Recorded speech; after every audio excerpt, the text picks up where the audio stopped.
Hello mga dudong ug inday, inita karon para magluto og sabaw. So, welcome to Jelly's Cooking Mini Vlog. So karon kita ninyo nga nagbutang nako og bombay na ay naka-prepare mga cabbage, kimchi o gochujang o isda para sa tuang protein. So nagpabukal sa ko, gibutangan na nako na siya og asin, nor cubes, seafood nor cubes o bombay. Tapos pagkabukal ako nang ibutang nga to ang salmon. Kay kat-kat man ta, so mag-salmon sa punta no. So after that, pabukalan sa nato. Once nga nabukal na siya, ato sa silipon. Nya kay frozen man ang isda.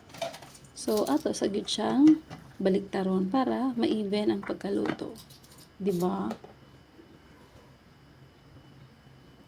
So habang gahulat ta, manghugas ako dira sa background, di lang niyo makita kay naka-focus man ang camera sa pagkaon. Kana ako nang gi-check, ibutangan na po na kung kasing gamay, ikat-kat man ta, Himalayan salt atong ibutang no. Tapos butangan po na to og patis para pampalami sa sabaw. Tapos, black pepper para kompletos ricados.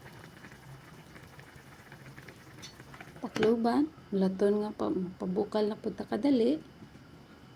Once kinabukal na siya, ato nang i-check, ibutang na to ang gulay. Dali naman na maluto ang isda kay isda mo. Lain po. Tangan na to og, syempre, kimchi.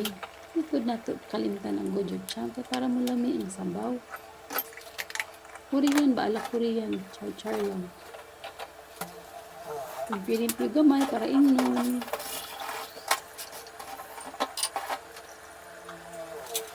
Tapos after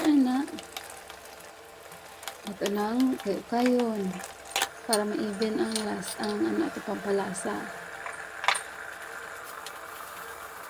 So bali silbi mo na siya po ang pamahaw pa ni ito panihapon. Kaya puro man isa, kadaghan ani, lain food.